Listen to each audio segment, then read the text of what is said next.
Hello, good afternoon student.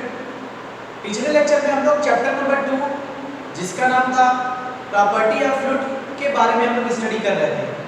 तो पिछले lecture में हम लोग जितने प्रॉपर्टी के बारे में स्टडी कर रहे थे उसके आगे की जो भी प्रॉपर्टी हैं उसके बारे में हम लोग क्या करेंगे, आज स्टडी करेंगे। ठीक है, तो आज का जो प्रॉपर्टी है वो है कोहेजन। वो है कोहेजन।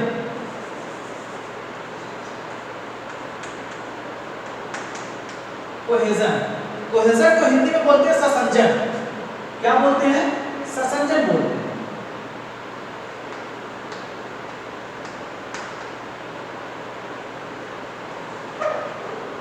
ससंजन।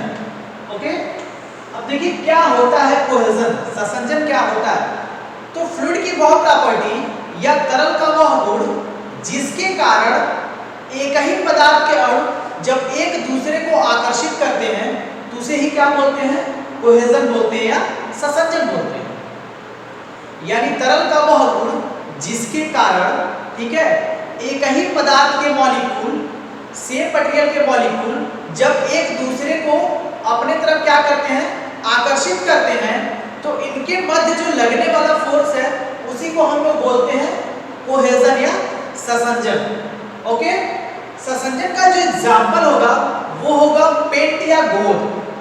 पेंट या गोंद, इसका एग्जाम्पल जो होगा वो क्या होगा, पेंट हो सकता है, पेंट हो सकता है, पेंट हो सकता है और गोंद हो सकता है, गोंद। ठीक है, तो इसका जो एग्जाम्पल होगा क्या होगा, पेंट होगा और क्या होगा, गोंद होगा। इसका एग्जाम्पल ससंजन का एग्जाम्पल। ससंजन होता क्या है, तो मैंने अभी आपको बोला है कि तरल का वह गुण जिसके कारण एक ही पदार्थ के जब मॉलिक्यूल एक दूसरे को क्या कर सकते हैं, आकर्षित करते हैं। जो पदार्थ होगा, जो मैटर होगा वो एक ही तरह का होगा। ठीक है, जब उसके मॉलिक्यूल एक दूसरे को आकर्षित करते हैं तो उसे हम लोग बोलते हैं क्या, कोहेजन। और कोहेजन का एग्जांपल मैंने कहा पेंट हो गया, गोंद हो गया, इसी और भी सारे ऑप्शन है, जैसे क्या है और भी सारे एग्जांपल हैं, या वाटर भी है। ठीक है, तो आप देखते हैं पेंट का एक मॉलिक्यूल और पेंट का दूसरा मॉलिक्यूल ये क्या करते हैं, आपस में आकर्षित। अगर एक पेंट से दूसरे पेंट को अगर हवा में उछाले या पास रखें तो वो क्या हो जाते हैं, आपस में चिपक जाते हैं। ठीक है, या वाटर को ही ले लीजिए, वाटर को अगर हवा में कई सारे बूंदों को उछाले, जब वो आपस में मिलेंगे तो एक दूसरे से क्या हो जाएंगे, सरफेस टेंशन की वजह से भी या कोहेजन की वजह से भी क्या होगा, आपस में चिपक जाएंगे। ठीक है, तो एक तरह से इसकी प्रॉपर्टी क्या है कि सेम मटेरियल के मॉलिक्यूल क्या करते हैं, आपस में क्या करते हैं, आकर्षित हो जाते हैं। इसी को हम लोग बोलते हैं कोहेजन। और इसी में एक और टर्म्स आता है क्या, एडेशन, जिसे हम हिंदी में बोलते हैं आसंजन।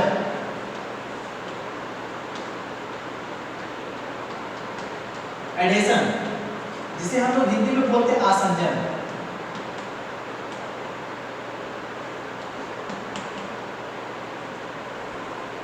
अब देखिए एडहेशन क्या होता है, आसंजन क्या होता है। इसमें क्या होता है कि तरल का वह गुण जिसके कारण डिफरेंट टाइप के मटेरियल के जब मॉलिक्यूल एक दूसरे को क्या कर सकते हैं, आकर्षित करते हैं, तो उसे हम लोग बोलते हैं एडेशन या आसंजन।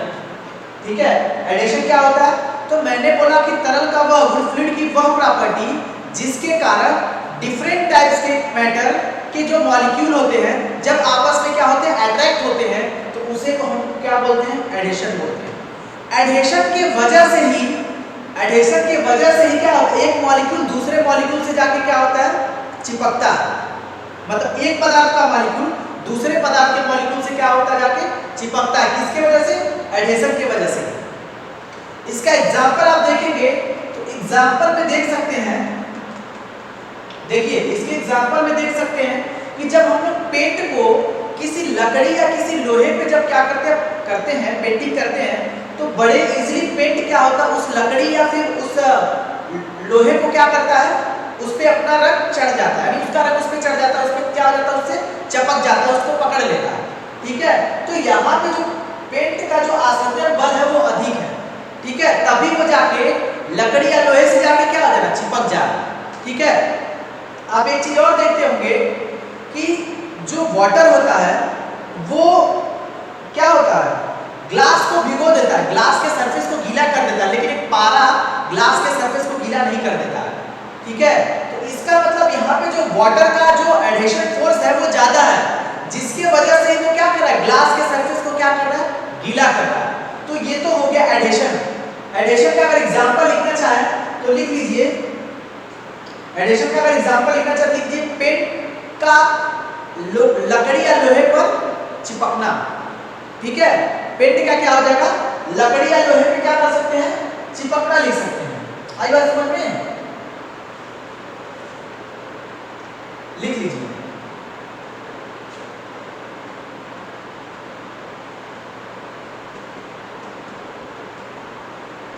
पेंट का लकड़ी या दीवारों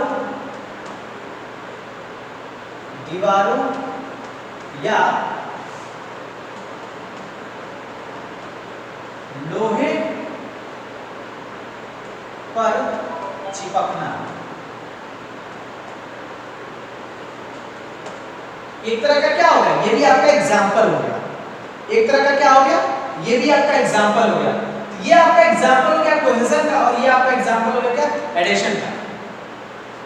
ठीक है, तो इस तरह से आप समझ लिए होंगे कि कोहेजन और एडिशन क्या होता है, कोहेजन और एडिशन क्या होता है। ये बात आप अच्छे से जान गए होंगे। ओके, ठीक है, चलिए तो आप लोग कोहेजन और एडिशन के बारे में जान गए। ठीक है, चलिए अब आगे बढ़ते हैं।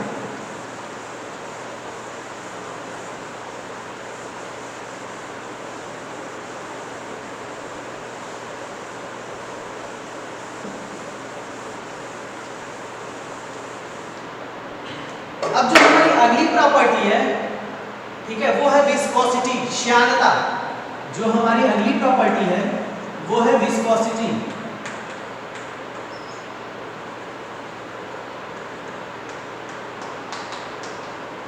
विस्कोसिटी, विस्कोसिटी को हिंदी में हम लोग बोलते हैं श्यानता।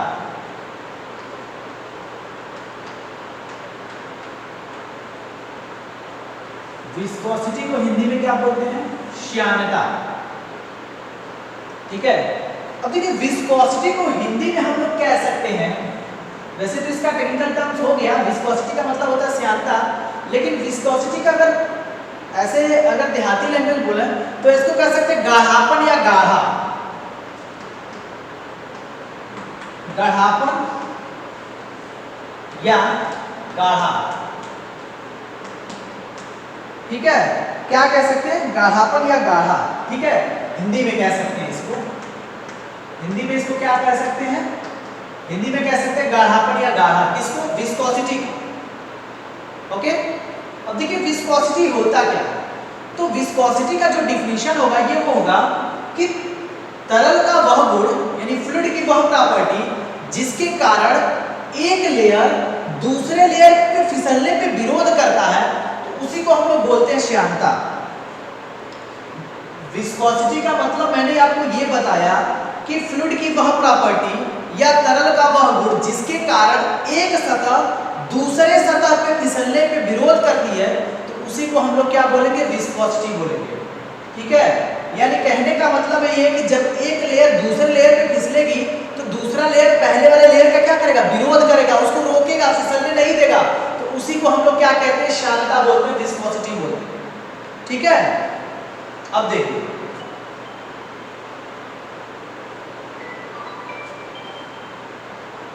ठीक है, उसी को हम लोग क्या बोलेंगे, विस्कोसिटी बोलेंगे।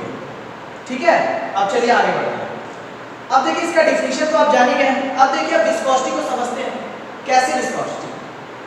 अब विस्कोसिटी का हिंदी में मैंने बताया था, इसका मतलब होता है गाढ़ापन या गाढ़ा।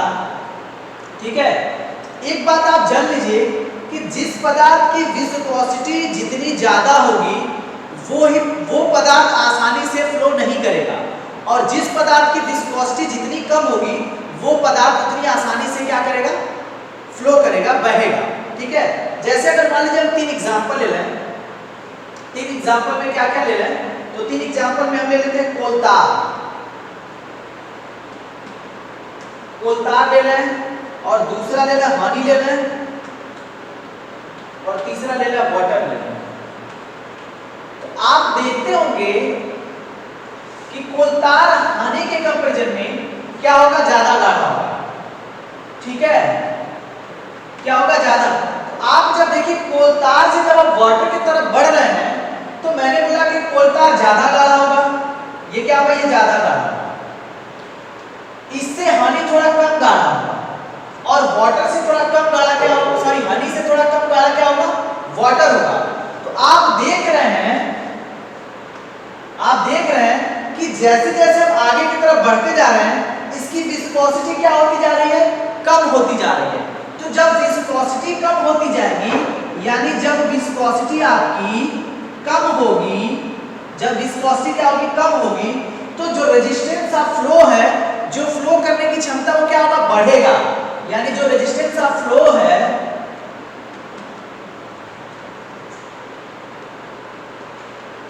जो रेजिस्टेंस ऑफ फ्लो है वो क्या होगा, बढ़ेगा। वो क्या होगा, बढ़ेगा। जो रेजिस्टेंस ऑफ फ्लो है, जो टेंडेंसी ऑफ फ्लो है, रेजिस्टेंस ना कह के हम टेंडेंसी की बात करें, रेजिस्टेंस नहीं होगा, सॉरी टेंडेंसी होगा। ठीक है, तो जो टेंडेंसी होगी, जो टेंडेंसी ऑफ फ्लो होगा वो बढ़ेगा। सॉरी हम आपको बता दिए। ठीक है, तो मैंने अभी आपको बताया कि विस्कोसिटी को क्या बोलते हैं टेक्निकल टर्म्स में, हिंदी में श्यानता, और विस्कोसिटी का हिंदी भाषा में इसका मतलब था गाढ़ापन या गाढ़ा। तो मैंने यहाँ पे आपको 3 एग्जांपल लिया, क्या, कोलतार का, हनी का और वाटर का। तो मैंने बोला अगर तीनों मटेरियल में आप देखेंगे तो सबसे ज्यादा गाढ़ा कौन सा है, कोलतार है, फिर उससे कम गाढ़ा क्या, हनी है, और उससे कम गाढ़ा क्या, वाटर है।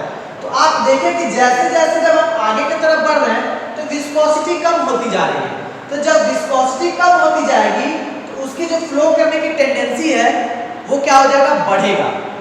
ठीक है, यानी कोलतार जब उतने अच्छे से क्या होगा, फ्लो नहीं करेगा। क्योंकि उससे पतला हनी है तो हनी थोड़ा इसके कंपैरिजन में इजीली फ्लो करेगा, और इससे भी पतला क्या है, वाटर है, ये क्या होगा, आसानी से फ्लो होगा। यानी जब विस्कोसिटी घटेगा तो फ्लो करने की टेंडेंसी क्या होगी, बढ़ेगी। फ्लो करने की टेंडेंसी क्या होगी, बढ़ेगी। तो इस टर्म्स में आप क्या विस्कोसिटी जान गए क्या है विस्कोसिटी। अब देखिए विस्कोसिटी को कैसे मेजर करते हैं, विस्कोसिटी को कैसे मेजर करते हैं, ये तो आप जान गए कि विस्कोसिटी क्या है। विस्कोसिटी को आप एग्जांपल के थ्रू समझ लिए। अब जानिए कि विस्कोसिटी को कैसे मेजर करते हैं। ठीक है, how to measure viscosity, how to measure viscosity, कैसे विस्कोसिटी को मेजर करते हैं। ठीक है, चलिए ऊपर लिखते हैं, मिटा के इसको।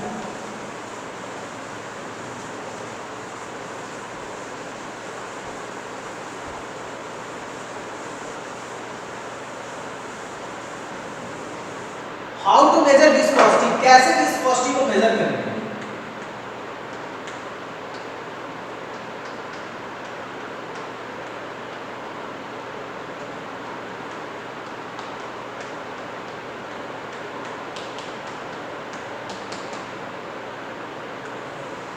ठीक है, अब देखिए विस्कोसिटी को जब भी हम मेजर करेंगे, विस्कोसिटी को जब भी हम मेजर करते हैं तो कोफिशिएंट ऑफ विस्कोसिटी के टर्म्स में मेजर करते हैं।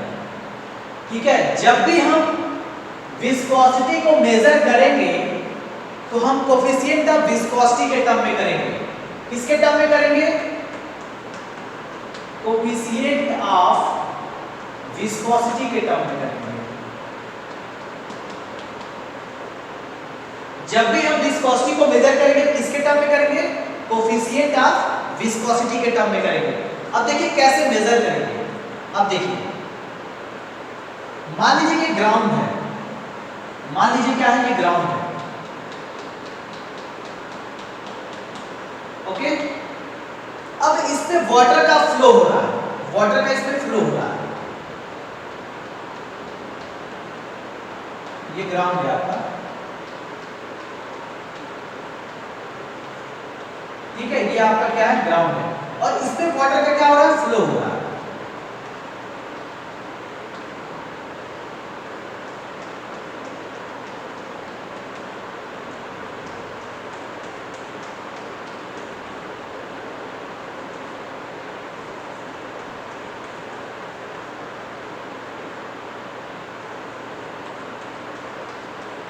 ठीक है, तो ये वाटर का क्या हो रहा है, फ्लो हो रहा है। वाटर का क्या हो रहा है, वाटर फ्लो हो रहा है। ठीक है, इस डायरेक्शन में हमारा वाटर का फ्लो हो रहा है और ये ग्राउंड है। तो आप देख रहे हैं कि जो ग्राउंड की जो सबसे नजदीक लेयर है वो इस ग्राउंड से क्या होगा, पकड़ के आगे बढ़ेगा, ठीक है। तो इसकी वेलोसिटी सबसे क्या होगी, कम होगी। अब ये लेयर जैसे जैसे ग्राउंड से ऊपर बढ़ता जाएगा वैसे वैसे इसकी वेलोसिटी क्या होगी, बढ़ती जाएगी।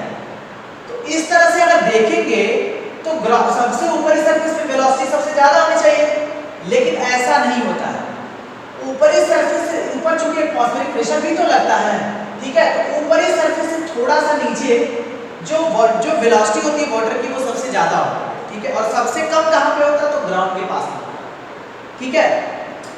अब ये मान लीजिए ये जो लेयर है वो पतले पतले लेयर, एक लेयर के ऊपर दूसरे, फिर दूसरे के तीसरी, ऐसे लेयर के फॉर्म में क्या हो रहा है, फ्लो कर रहा है, ठीक है।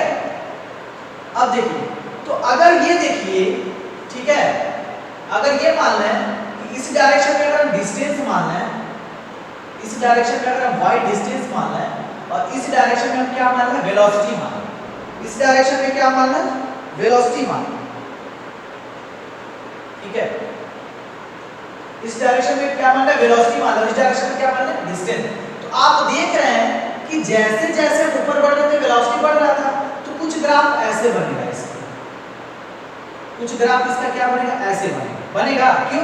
क्योंकि देखिए जैसे जैसे डिस्टेंस ऊपर जा रहा है वेलोसिटी क्या बढ़ती जा रही है, वेलोसिटी क्या बढ़। तो आप देख रहे हैं कि ग्राउंड पे मान इसका इतना मान था वेलोसिटी का, जब ऊपर गए तो इतना हो गया, फिर इसके ऊपर गए तो वेलोसिटी का मान इतना हो गया, फिर इसके ऊपर गए तो इतना हो गया, फिर इसके ऊपर गए तो इतना हो गया, फाइनली गए तो इतना हो गया। तो आप देख रहे हैं कि जैसे जैसे ग्राउंड से ऊपर की तरफ बढ़ रहे हैं तो वेलोसिटी का मान क्या हो जा रहा है, बढ़ता जा रहा है। क्लियर? अब देखिए, अब ये मान लीजिए कि कोई भी हम दो लेयर ले, कोई भी दो लेयर ले, किसी भी दो लेयर को ले लें, तो चलिए एक लेयर इसको लेते हैं, कोई भी दो लेयर, तो मान लीजिए कि यही दो लेयर है, ठीक है। तो मान लीजिए इन दोनों लेयर के बीच का जो डिस्टेंस है, मान लीजिए दो पतली लेयर है और इसके बीच का जो डिस्टेंस है वो है dy, क्योंकि बहुत कम डिस्टेंस है। डिस्टेंस क्या है, बहुत कम है, तो हम माने कि डिस्टेंस कितना है, dy है, ठीक है। अब देखिए, अब चूंकि इस डायरेक्शन में क्या है, वेलोसिटी है, तो अगर इन दोनों का हमें वेलोसिटी का डिफरेंस निकालना है, इसका इसका इस लेयर का इस लेयर का, तो दोनों के जो वेलोसिटी का डिफरेंस अगर हम निकालेंगे तो ये जो डिफरेंस होगा वो मान लीजिए डिफरेंस कितना है, du।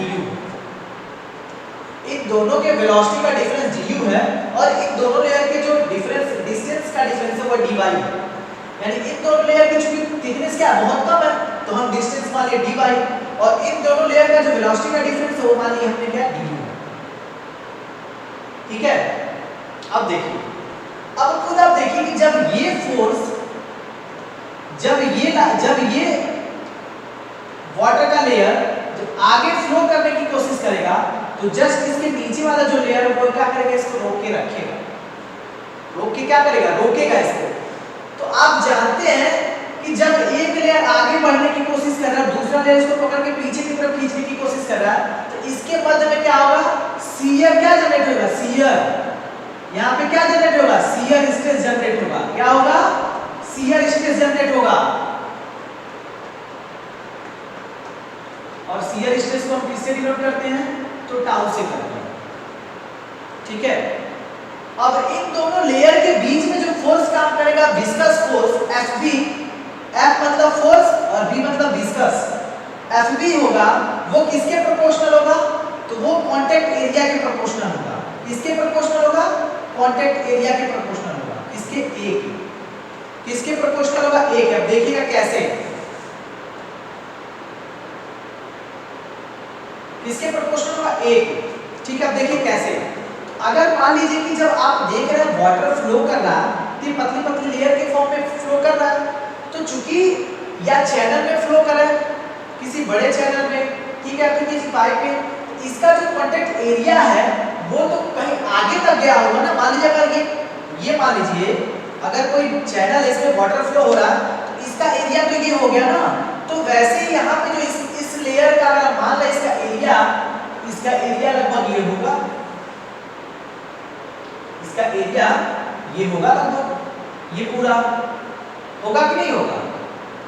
इसीलिए जो इन दोनों लेयर के बीच में जो विस्कस फोर्स होगा Fb वो किसके प्रोपोर्शनल होगा? A के होगा। ठीक है, और फिर दोनों लेयर के बीच में जो विस्कस फोर्स Fb जो होगा वो किसके प्रोपोर्शनल होगा? वेलोसिटी ग्रेडियंट के प्रोपोर्शनल होगा, यानी du अपॉन dy के प्रोपोर्शनल होगा। और du अपॉन dy को हम लोग बोलते हैं velocity gradient. Velocity gradient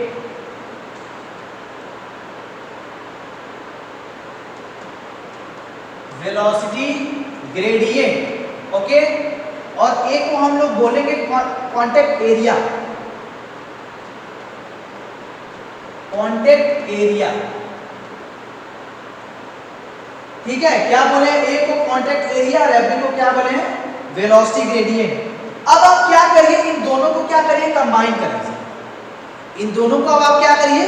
combine कर लीजिए। ठीक है,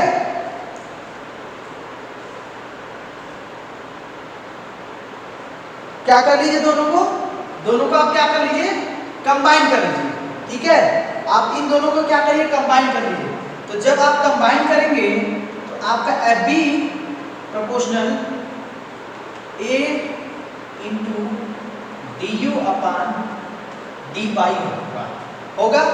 और जब आपका ये समानुपाती का साइन हटेगा, एफ बी बराबर इसकी जगह आ जाएगा म्यू, और mu into A into D U upon D Y. क्या होगा? Mu into A into D U upon D Y. और म्यू को ही क्या बोलेंगे? म्यू को ही बोलेंगे कोफिशिएंट ऑफ वेलोसिटी। म्यू को क्या बोलेंगे? तो म्यू को बोलेंगे कोफिशिएंट ऑफ वेलोसिटी। और यही आपका क्या हो जाएगा? मेन फॉर्मूला हो जाएगा। और इसी म्यू को हम लोग क्या बोलेंगे? Coefficient of velocity, sorry viscosity, coefficient of viscosity. इसी म्यू को क्या बोलेंगे? Coefficient of viscosity. कैसे विस्कोसिटी को मेजर करेंगे? तो कोफिशिएंट ऑफ विस्कोसिटी के टर्म में करेंगे। और कोफिशिएंट ऑफ विस्कोसिटी म्यू का मान आप निकाल लिए। म्यू निकल गया, तो म्यू निकालने के लिए क्या करेंगे? चाहे तो इस dy का यहाँ पे मल्टीप्लाई करके fb इंटू dy हो जाएगा, divided by a into du हो जाएगा। ठीक है, तो चलिए अब आपको ये तो समझ में आ ही गया होगा। अब आगे बढ़ते हैं।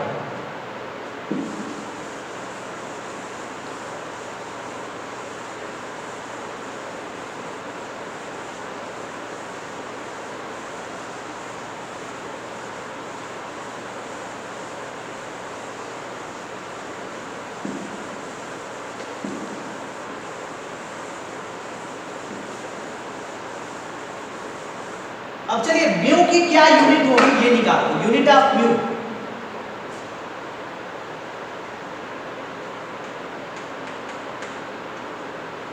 यूनिट ऑफ म्यू, म्यू की क्या यूनिट होगी तो देख लेते हैं। अभी आपने फॉर्मूला डिराइव किया पीछे यहीं पे, आपने किया एफ बी बराबर mu into A into D U upon D Y. यही तो फॉर्मूला अभी आपने ड्राइव किया है। और यहाँ पे म्यू क्या है? कोफिशिएंट ऑफ विस्कोसिटी है। ठीक है, कोफिशिएंट ऑफ विस्कोसिटी कह लीजिए या कोफिशिएंट ऑफ डायनामिक विस्कोसिटी कह लीजिए, दोनों बातें एक ही बात। ठीक है, अब देखिए, अब इसी म्यू की हमको यूनिट निकालना है। तो एफ क्या है? विस्कस फोर्स है। एफ क्या? विस्कस फोर्स है। और फोर्स की यूनिट क्या होती है? फोर्स को किससे मेजर करते हैं? न्यूटन। तो एफ का क्या होगा यहाँ पे? न्यूटन। अब ये तो भाई विस्कोसिटी थी तो यही का यही रह जाएगा, क्योंकि इसी की यूनिट निकालना है, ये म्यू हो जाएगा इनटू। अब देखिए ए क्या है? एरिया है। तो आपको एरिया पता है किसमें मेजर करते हैं? मीटर स्क्वायर में। ए किस में हो जाएगा? मीटर स्क्वायर में इनटू du क्या है? u क्या है? du क्या है? वेलोसिटी है। du क्या है? वेलोसिटी है। ठीक है, तो आपको पता है कि वेलोसिटी को किसमें मेजर करते हैं? मीटर पर सेकेंड। और ये आपका क्या है? dy क्या है? डिस्टेंस है। तो डिस्टेंस को किससे मेजर करेंगे? मीटर। और यहाँ पे भी आपका मीटर है। अब देखिएगा, जब आप इसको करेंगे, ठीक है, आपका क्या होगा? आपका क्या होगा? म्यू बराबर हो जाएगा newton metre into second divided by metre square. यही तो होगा, होगा कि नहीं होगा? इंटू मीटर भी होगा, क्योंकि m यहाँ पे ट्रांसफर हो जाएगा, m इंटू n हो जाएगा, इंटू सेकेंड और divided m square into m। अब इस m से ये m कैंसिल हो सकता है, इस m से ये m कैंसिल हो जाएगा, तो आपका म्यू बराबर हो जाएगा न्यूटन सेकेंड और प्रति मीटर स्क्वायर। ये आपका यूनिट हो जाएगा म्यू का। ठीक है, इसकी यूनिट क्या होगी? न्यूटन सेकेंड प्रति मीटर स्क्वायर। ये किसकी यूनिट हो जाएगी? म्यू की यूनिट हो जाएगी। म्यू क्या है? कोफिशिएंट ऑफ विस्कोसिटी या कोफिशिएंट ऑफ डायनामिक विस्कोसिटी। ठीक है, चलिए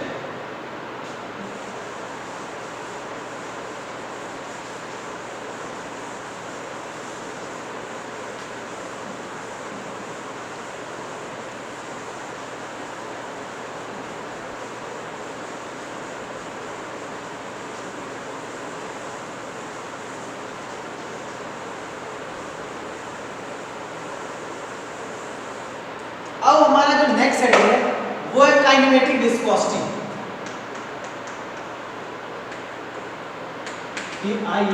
काइनेमेटिक विस्कोसिटी।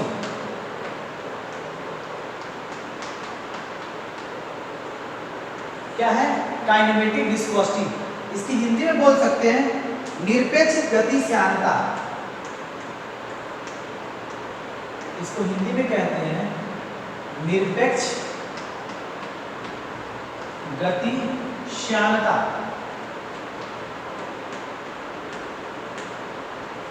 ठीक है, इसको जो हम लोग डिनोट करते हैं,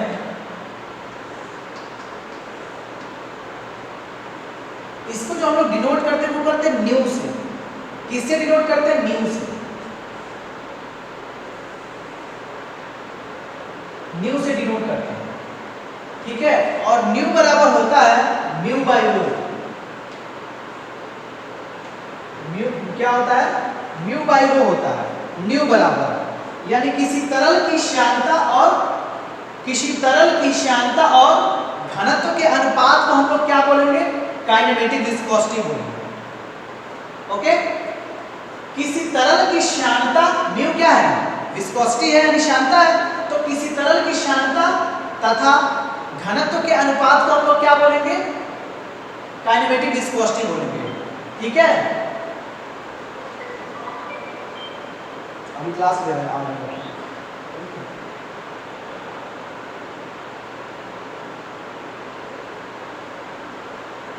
ठीक है, काइनेमेटिक विस्कोसिटी निरपेक्ष गतिशीलता को किससे डिनोट करते हैं? न्यू से। और न्यू बराबर क्या होता है? Mu by rho. ठीक है, क्या होता है? Mu by rho. ओके, अब देखिए, अब इसकी यूनिट क्या होगी? अब इसकी यूनिट क्या होगी? ठीक है, तो देखिए इसकी यूनिट क्या होगी? किसकी यूनिट? इसकी unit, unit of new. Unit of new, इसकी यूनिट क्या होगी? ठीक है, ये थोड़ा सा ऐसे बनता है, ऐसे।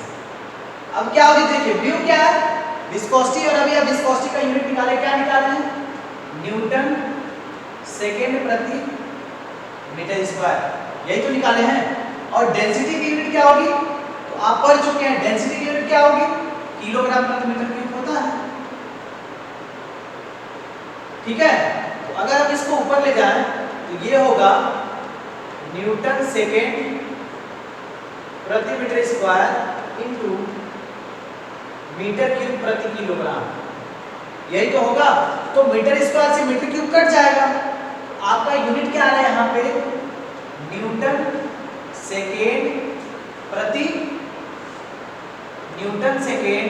मीटर प्रति kilogram. Newton second metre upon kilogram. अब देखिएगा, अब आपको पता है कि न्यूटन किसका यूनिट होता है? न्यूटन किसका यूनिट होता है? वेट का यूनिट होता है, भार का यूनिट होता है। तो आप पढ़ चुके हैं कि W बराबर आप लोग क्या पढ़ चुके हैं? mg पढ़ चुके हैं। तो W की यूनिट क्या होती है? न्यूटन होता है। और m क्या है? मास है। तो मास की यूनिट क्या होती है? किलोग्राम। और g क्या है? ग्रेविटेशनल एक्सेलरेशन है, गुरुत्वीय त्वरण है। और गुरुत्वीय यानी त्वरण एक्सेलरेशन को किस में मेजर करते हैं? किस में करते हैं यूनिट? इसका क्या होता है? तो मीटर पर सेकंड स्क्वायर होता है। तो इसका हो जाएगा मीटर प्रति सेकंड स्क्वायर। तो क्या इस न्यूटन की जगह हम ये वैल्यू पुट कर सकते हैं? क्या न्यूटन की जगह, इस न्यूटन की जगह हम ये वैल्यू पुट कर सकते हैं? तो आप कहेंगे बिल्कुल पुट कर सकते हैं। तो पुट कर लीजिए। तो न्यूटन की जगह लिख लीजिए kilogram into metre into metre upon second square, और ये आपका हो जाएगा इनटू सेकेंड इनटू मीटर और डिवाइड बाय आपका क्या हो जाएगा? ये किलोग्राम। तो इस किलोग्राम से ये किलोग्राम कैंसिल हो गया और इस सेकेंड के स्क्वायर से ये सेकेंड कैंसिल हो गया। तो आपका यूनिट क्या हो गया? तो फाइनली जो आपका यूनिट होगा वो क्या हो जाएगा? वो आपका यूनिट हो जाएगा मीटर स्क्वायर प्रति सेकेंड। यूनिट क्या हो जाएगा? तो यूनिट हो जाएगा आपका मीटर स्क्वायर प्रति सेकेंड। तो जो न्यू की यूनिट होती है, जो न्यू की यूनिट होती है, ये क्या होता है? इस न्यू की जो यूनिट होगी, इस न्यू की जो यूनिट होगी वो होगा मीटर स्क्वायर प्रति सेकेंड। इस न्यू की जो फाइनली यूनिट होगी क्या होगा? मीटर स्क्वायर प्रति सेकेंड। तो ये आपका हो गया काइनेमेटिक विस्कोसिटी। काइनेमेटिक विस्कोसिटी को हिंदी में क्या बोलते हैं?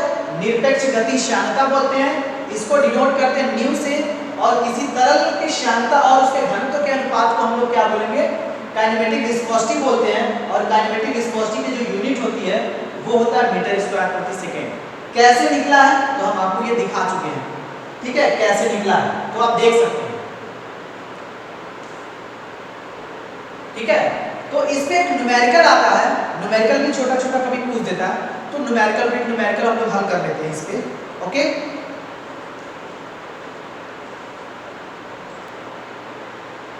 ओके, तो हम आप लोगों को भी बताए हैं कि काइनेमेटिक विस्कोसिटी पे क्या होता है, कभी कभी छोटे छोटे न्यूमेरिकल आ जाते हैं, न्यूमेरिकल पूछ लेते हैं। ठीक है, तो हमने आपके सामने एक न्यूमेरिकल लिखा हुआ है कि किसी द्रव की निरपेक्ष गति श्यानता 6 स्टोक्स है। ओके,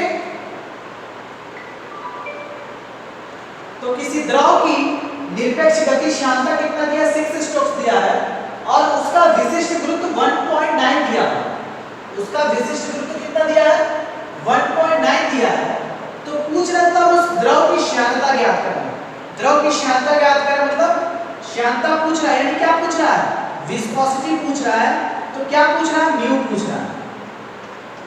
म्यू की वैल्यू पूछ रहा है। म्यू को क्या बोलते हैं? विस्कोसिटी बोलते हैं, श्यानता बोलते हैं। तो सबसे पहले तो ये देखिए क्या दिया हुआ है। सबसे पहले क्या क्या दिया हुआ लिख लीजिए। तो दिया है किसी द्रव की निरपेक्ष गति श्यानता 6 स्टोक्स है। निरपेक्ष गति श्यानता को अभी मैंने आपको बताया है किससे डिनोट करते हैं? तो न्यू से डिनोट करते हैं। किससे करते हैं? न्यू से।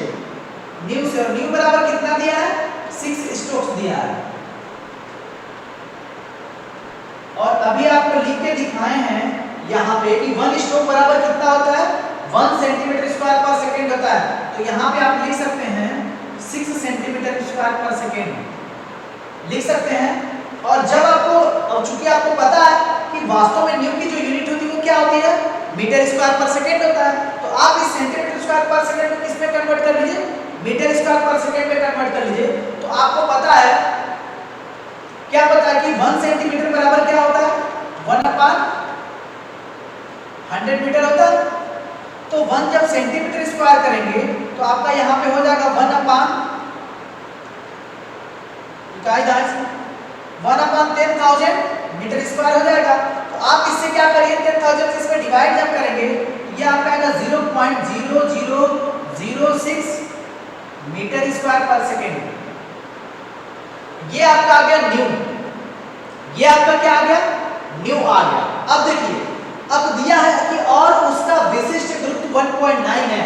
आप विशिष्ट गुरुत्व को किससे डिनोट करते हैं? स्मॉल s से, और स्मॉल s बराबर क्या हो गया? 1.9 हो गया, जो कि स्पेसिफिक ग्रेविटी को डिनोट करते हैं। s से और s का मान दिया 1.9। चूंकि s की कोई यूनिट नहीं होती इसलिए हमने इसके साथ कोई यूनिट नहीं लिखा होगा। ओके, अब देखिए s का मान कितना दिया? 1.9। और अभी आप पिछले लेक्चर में आप पढ़े थे कि s बराबर होता है, क्या होता है? डेंसिटी ऑफ लिक्विड, जिस भी लिक्विड की बात करेंगे, upon density of water at कितने पे? 4 डिग्री सेंटीग्रेड पे। और आपको पता है कि density of water 4 degree centigrade कितना होता है? 1000, और s का मान दिया 1.9। तो क्या इस जो भी लिक्विड होगा उसकी डेंसिटी नहीं निकल जाएगी? तो जो आपका रो, जो लिक्विड का मान होगा रो, वो बराबर आपका हो जाएगा 1.9 into 1000 होगा। इस तरह से आपका रो निकल जाएगा कितना? 1900 किलोग्राम प्रति मीटर क्यूब। 1900 किलोग्राम प्रति मीटर क्यूब निकल गया। अब देखिए, अब आपके पास न्यू भी निकल गया, रो भी निकल गया। ठीक है, इसको लिक्विड, कोई भी लिक्विड दिया तो इसको रो ही कर लीजिए बस। ओके, अब देखिए, अभी हम आपको पीछे पढ़ाए हैं, क्या पढ़ाए हैं कि आपको अभी हम पीछे बताए हैं कि न्यू बराबर क्या था? तो म्यू बाई रो था। तो आप अगर यहाँ से म्यू निकालना हो तो म्यू बराबर क्या? आप इसको रो गुणे म्यू नहीं लिख सकते हैं? लिख सकते हैं। और रो का मान निकला है कितना? 1900, और म्यू का मान निकला है 0.0006। तो 0.0006 जब आप इसको मल्टीप्लाई करेंगे तो कितना होगा?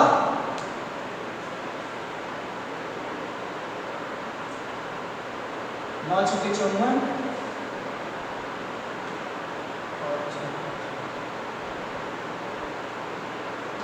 1.14 होगा, 1.14। और म्यू की यूनिट क्या होगी? सॉरी, म्यू की यूनिट क्या होती है? तो आपको पता है कि म्यू की यूनिट क्या होती है? म्यू की यूनिट क्या हो जाएगी? तो ये हो जाएगा न्यूटन सेकेंड प्रति मीटर स्क्वायर, और यही आपका क्या हो जाएगा? आंसर हो जाएगा।